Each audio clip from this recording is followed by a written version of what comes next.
Before the film comes the titles. Born of a simple requirement, let the audience know the movie's starting, titles have developed into an art form in their own right. These are our picks for the top 10 movie title sequences of all time.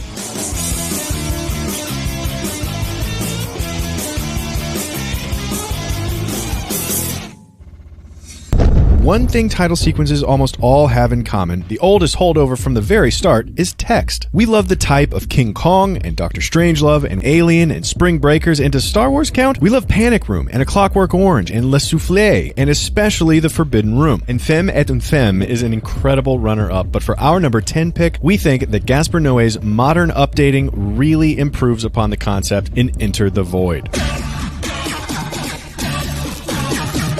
Gaspar Noé is a filmmaker known for his visceral, often shocking work. He is known for the extreme, and so it's fitting that his best title sequence comes with its own health warning. The styles are bold, bright, eclectic, even tacky and cliché, but they're also carefully thought out and deeply personal, with each individual title designed to evoke its character or crew member. Combining LFO's pounding track, a flickering strobe, electrophotography, English, French, and Japanese with an assault of pop art typography, this sequence is a force.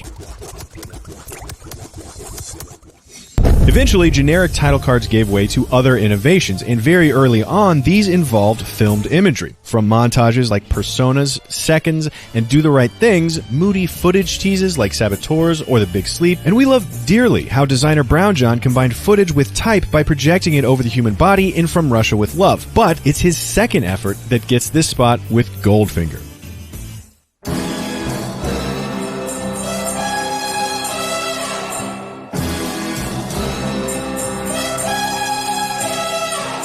James Bond titles are an absolute institution, and this is probably one of our favorites. Legend has it, Brownjohn, a famous UK graphic designer and socialite, pitched his original idea for Goldfinger's prequel by turning down the lights, firing up a projector, and taking off his shirt to gyrate for the executives, declaring it'll be just like this, except we'll use a pretty girl. But Goldfinger's titles are more than just gyration and a pretty girl. They set the perfect tone of sex, mystery, and danger that embodies the Bond brand, while simultaneously evoking the theme, characters, and overall plot of the film, and going down as a worthwhile piece of standalone art in the process.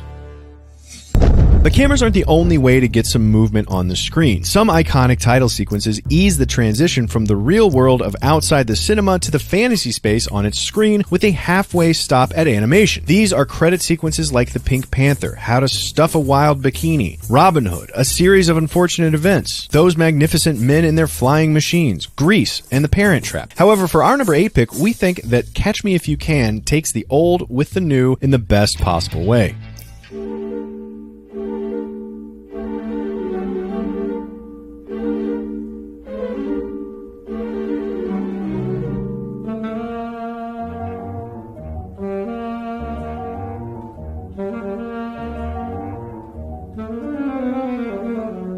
In the same way the Pink Panther's title sequence mines a chase for comedic effect, Catch Me If You Can does so for tension and drama, telling a microcosm animated story version of the cat and mouse pursuit that makes up the film. But what's even more special than the content of this animation is the style. Dripping with 60s flair and color, it was actually hand animated with hand-carved stamps on paper and then composited onto the computerized design of the symbolic landscape. It harkens back to an older, more classical style of title design, one that lies at the heart of the art form. And as we proceed through our list, pay attention to some of our older entries to see if you can spot some of the visual influences that color this look. Hi everyone, I'm Jeremy and welcome to the second week of Kinetic Image and Text. What you just saw was what are regarded as some of the best title sequences for movies. A lot of different ones there, some I'm sure you recognise, some maybe not so. This is a genre of motion-based design, which is probably the earliest one that exists and where a lot of innovation has occurred, and it's still sort of seen as a very beautiful art form. And this is what you'll be doing in your tutorials this week as a way to start to learn about motion design, introduce yourself to your peers, and just get an understanding of the design process. We're going to break into groups and create some title sequences to introduce yourself to everyone in the class. So it's a bit of a boot camp activity just to get you started in design before you start working on your own individual assessments. And so that video was a bit of inspiration to get you thinking about the possibilities. The theme for this week really is about what is motion design process and how do we go about visually storytelling when we're dealing with time and sequence. So there is a slightly different design process to what we're used to as graphic designers, which most of you have experienced designing logos, designing posters and so forth. A lot of similarities to the process, but also they have, it has its own unique sort of areas where you have to plan and conceptualize things in a slightly different way. But once you get used to it, I think you'll find it's a very natural process, and certainly something that you'll adapt to as much as you have with all the sort of designing techniques and approaches that you've had in other units. So an exciting week, and there's a clear link between this lecture series where we look at how to approach motion design in the best possible way, and then actually applying that understanding through doing in your tutorials through motion design. What's really important, we'll also do some follow-up with online content after your tutorials, which will give you a little bit more guidance and information about After Effects. The idea is for you to conceptualize a title sequence involving a group of you in your class within the tutorial and start to filming and developing it all out. And then in the follow-up tutorial next week, you'll start putting it together in After Effects. So we're going to start giving you some material that'll help you with understanding After Effects basics, and there'll be support from your tutors in class next week. So a lot of learning, but very core to you developing into motion designers. And an example of some of the material that we'll be putting online for you to just get that insight into process is you saw last week, I showed the title sequence that we shot last year for this unit, and we're actually going to show you some of the materials and processes involved with putting that together. So you can learn by observing how our own work was created. So that's an example of some of the sort of online content that we're putting up for you guys to just kind of get that understanding, especially of the software of After Effects. So as we go into process, I'm showing the design process or design squiggle, which I show in most units, because designing can feel like this, a big mess, and then you get to a solution.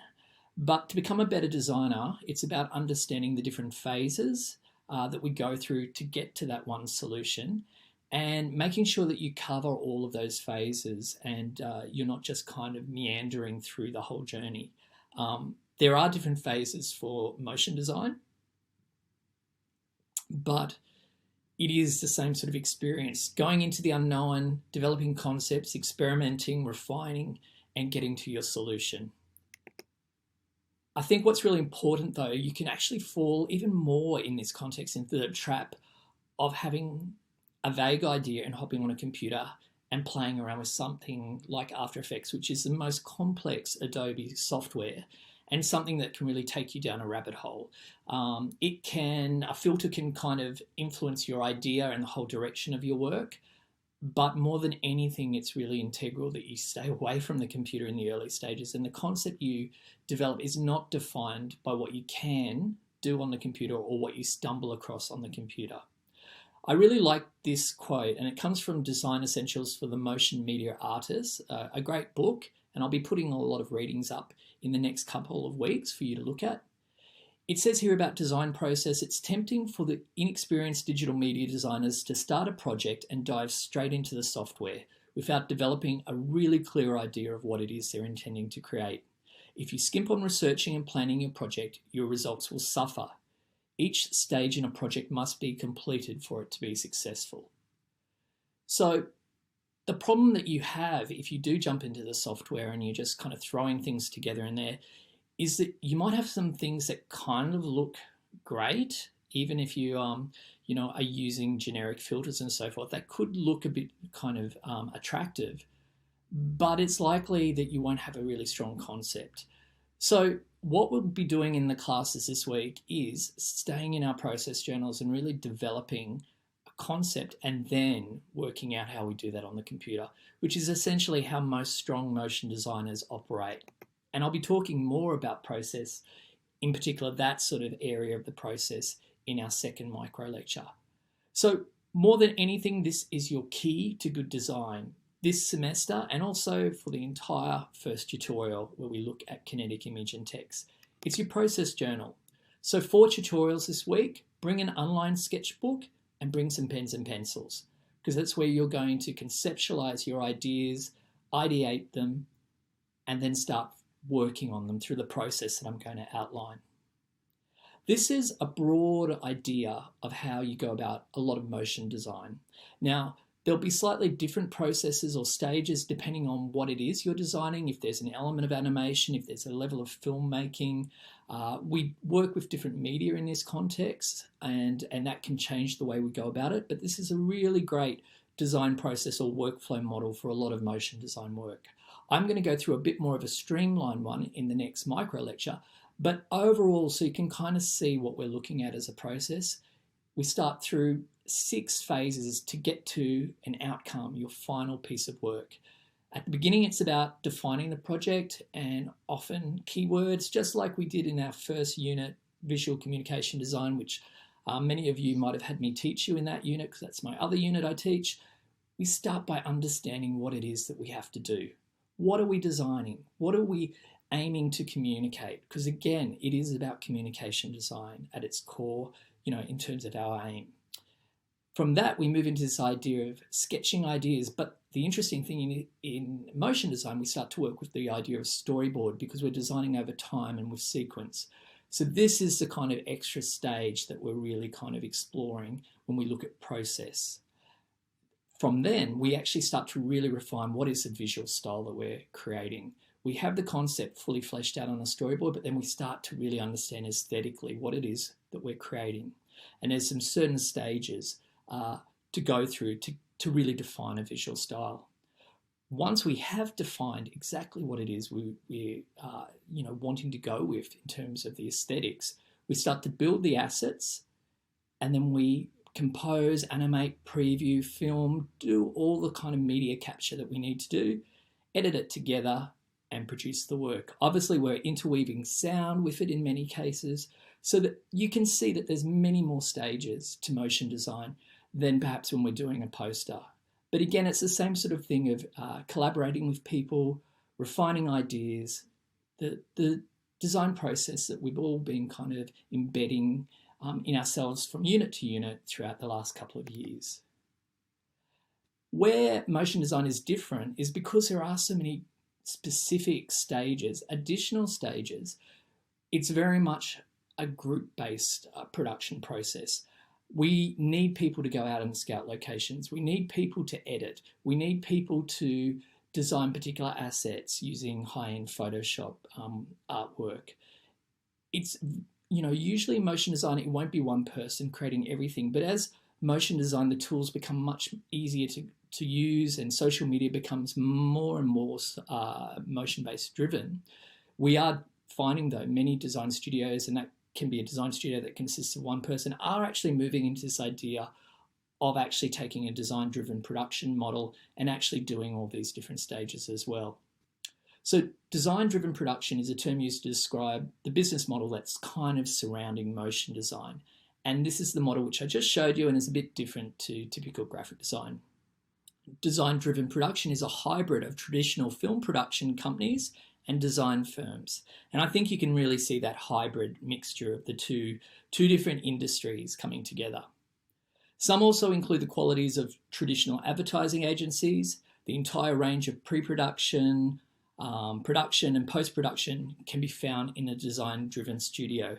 And that's where we often see specialization. Some people will work just on post-production. Some will be setting up for the production.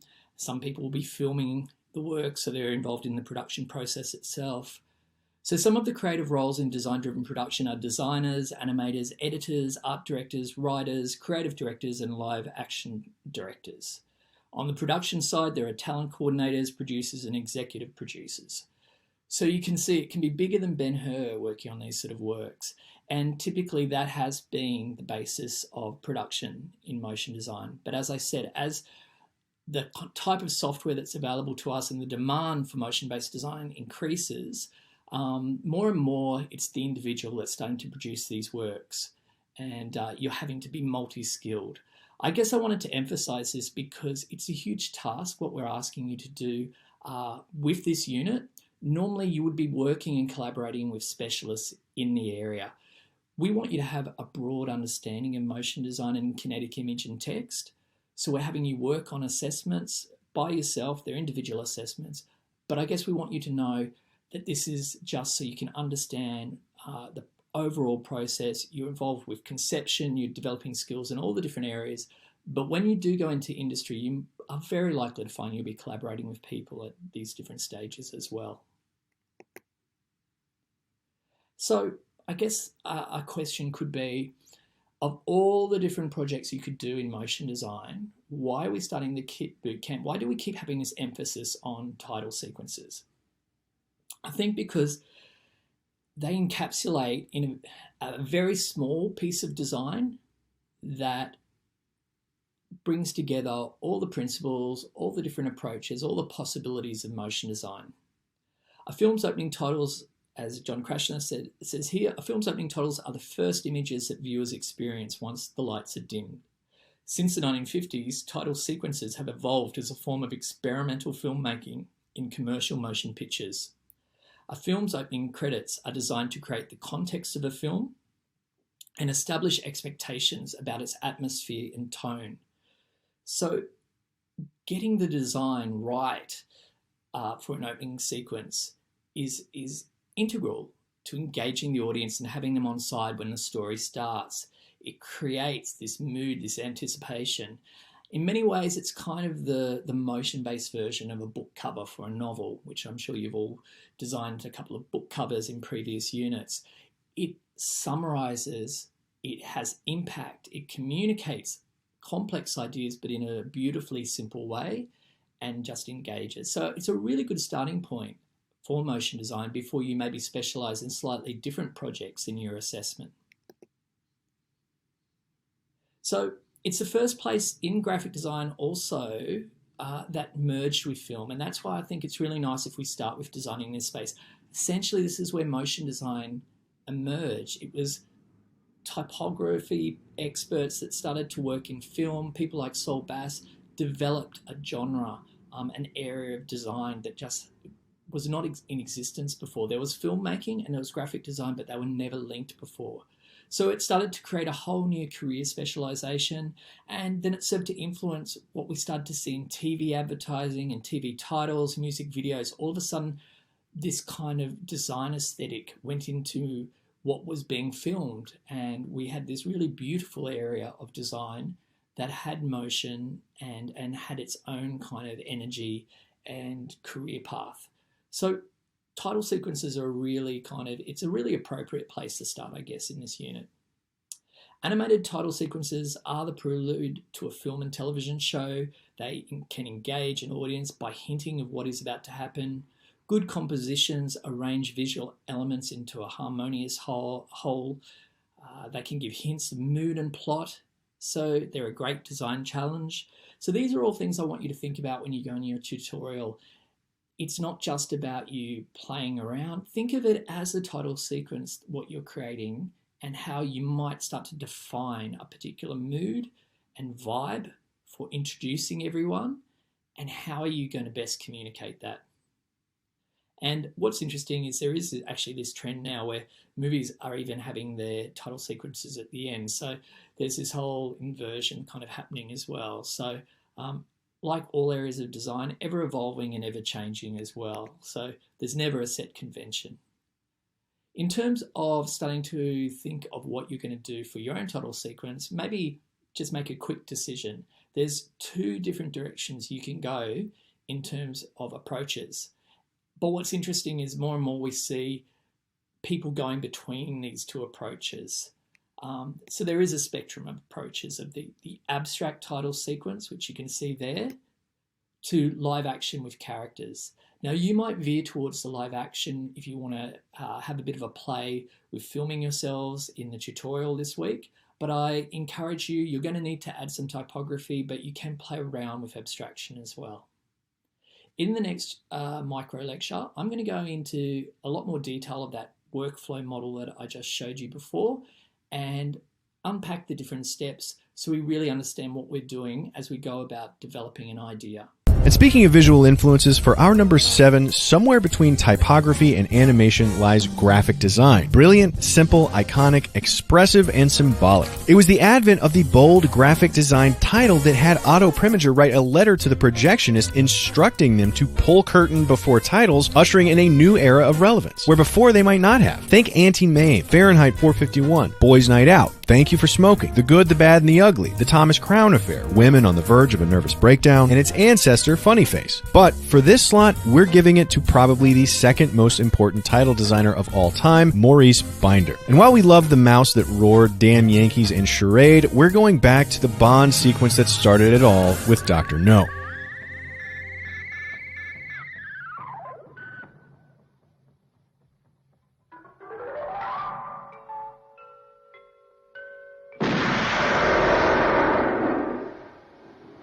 Binder is really the godfather of the Bond sequence, designing 14 in all, from this first one through License to Kill, with only one brief gap for Brown John's 2-film foray. And good lord is Dr. No incredible. From the advent of the now unforgettable gun barrel sequence to the classic 60s graphic minimalism of the colored dots, Binder pioneered a slick, smooth, attractive credit styling whose influence persists to this day. And what we love most is that he seems to have somehow captured the suave, hip, calm, uber cool, hyper-masculine metropolitan of the character of Bond with nothing more than a grid of colorful circles. That's graphic design at its finest.